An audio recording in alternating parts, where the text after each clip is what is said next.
قتل حسین دراصل میں مرگ یزید ہے۔ اسلام زندہ ہوتا ہے ہر کربلا کے بعد۔ کربلا میں حضرت امام حسین اور ان کے ساتھیوں کی شہادت نے صدیوں سے جاری حق و باطل کی جنگ کو ایک نام دے دیا۔ باطل کا نام ٹھہرا یزیدیت اور حق کا نام ٹھہرا حسینیت۔ حسینیت اور یزیدیت یہ حق و باطل کے دو نام ہیں، اور حسینیت اور یزیدیت میں معرکہ ہمیشہ سے رہا ہے۔ بادی النظر میں ہمیشہ یزیدیت جیتتی رہی ہے اور حسینیت ہارتی رہی ہے، مگر حقیقت میں ہمیشہ حسینیت جیتی ہے اور یزیدیت ہاری ہے۔ یزید کو وراثت میں ملنے والا نظام ایک مضبوط اور قائم و دائم نظام تھا، مگر یزید کو اچھی طرح معلوم تھا کہ وہ اس وراثت کا صحیح حقدار نہیں ہے اور اس نظام کی بنیاد عدل و انصاف پر نہیں ہے۔ لہٰذا اس کو مزید مضبوط اور قائم و دائم کرنے کے لیے اور اس کی ہیبت بٹھانے کے لیے اس نے کربلا کرنے سے بھی گریز نہ کیا۔ میدان کربلا، جہاں پر نبی صلی اللہ علیہ وسلم کے بچوں کو بھوکا پیاسا رکھ کر ان کے سر تن سے جدا کر دیے گئے، ان کے جسد مبارک کی بے حرمتی کی گئی، زہرا کی بیٹیوں کو ننگے پاؤں اور ننگے سر گلی کوچوں اور محلوں سے گزارا گیا،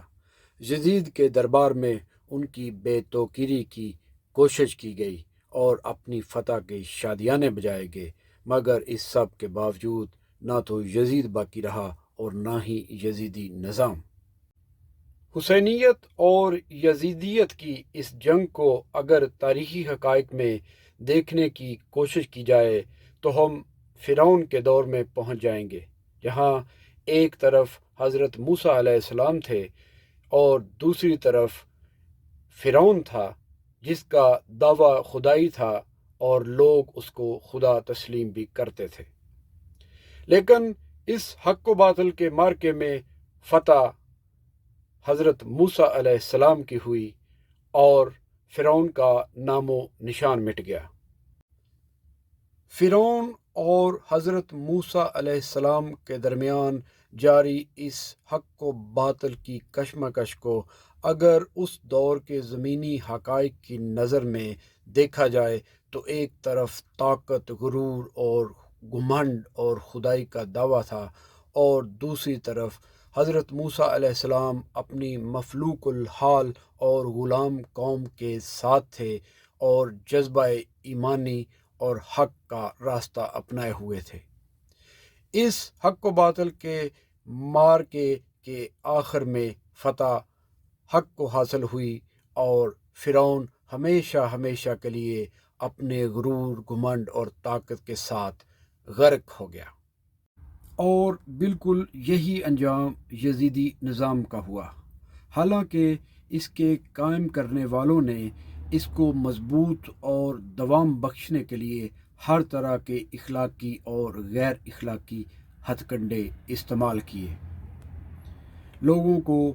رشوت کی لالچ دی گئی، لوگوں کو کوڑے مارے گئے، انہیں جیلوں میں ڈالا گیا اور ان کے سر قلم کیے گئے، مگر یہ نظام زیادہ عرصہ نہ چل سکا۔ حق اور باطل کی اپنی اپنی فطرت ہوتی ہے، حق کی فطرت غالب ہونا اور باطل کی فطرت ہمیشہ مٹ جانا ہوتی ہے۔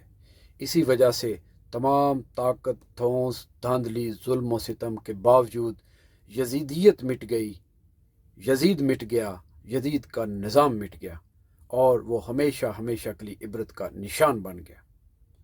حق اور باطل کی اس تاریخی کشمکش کے نتیجے میں دو طرح کے فلسفات جنم لے چکے ہیں۔ ایک فلسفے کا نام ہے حسینی فلسفہ اور دوسرے فلسفے کا نام ہے فرعونی اور یزیدی فلسفہ۔ وطن عزیز پاکستان کے قائم ہوتے ہی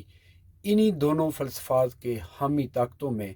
کشمکش شروع ہو گئی، جس میں بہت سے فرعونی فلسفے پر یقین رکھنے والے لوگ آئے اور عبرت کا نشان بن کر رخصت ہو گئے، جن میں ایوب خان، سکندر مرزا، یحییٰ خان، ضیاء الحق، پرویز مشرف جیسے لوگ شامل ہیں۔ دوسری طرف حسینی فلسفے پر یقین رکھنے والے لوگوں میں قائد اعظم محمد علی جناح، فاطمہ جناح، خان لیاقت علی خان، شہید ذوالفقار علی بھٹو، شہید بے نظیر بھٹو اور نواز شریف جیسے غازی شامل ہیں جو کہ حسینی فلسفے پر یقین رکھتے ہیں۔ یزیدی نظریات اور فلسفے پر یقین رکھنے والے چند طالع علماؤں نے پاکستان کے قیام کے فوراً بعد اس پر اپنے غیر اخلاقی، غیر قانونی قبضے کو اور تسلط کو قائم رکھنے کے لیے مختلف قسم کے طریقے اور حربے استعمال کیے۔ ان ناجائز حکمرانوں اور قبضہ گروہوں میں نمایاں شخصیات صدر سکندر مرزا، جنرل ایوب خان، جنرل نیازی، جنرل یحییٰ خان، جنرل ضیاء الحق اور پرویز مشرف جیسے لوگ شامل ہیں۔ حالانکہ یہ لوگ اپنے ایک دردناک اور سبق آمیز انجام سے دوچار ہوئے، لیکن پھر بھی ان کے بعد میں آنے والے ان کے پیروکاروں نے ان کے انجام سے سبق حاصل نہ کیا اور اسی طرح پاکستان پر آج تک اپنے قبضے اور تسلط کی کوششوں کو جاری رکھا ہوا ہے۔ اگر یہ لوگ جو کہ آج کل پاکستان کے اوپر قبضہ کیے ہوئے ہیں اپنے رہنماؤں اور اپنے مرشدوں کے دردناک انجام سے سبق حاصل کرنا چاہیں تو ذرا مڑ کر تاریخ کے جھروکوں میں سے جھانک کر دیکھیں کہ ان کے کیا حالات ہوئے، شاید یہ سمجھ جائیں اور پاکستان کے عوام کو ان کو جینے کا حق دینے پر راضی ہو جائیں۔ جس طرح کہ ان کے بڑے اور بزرگ اس طرح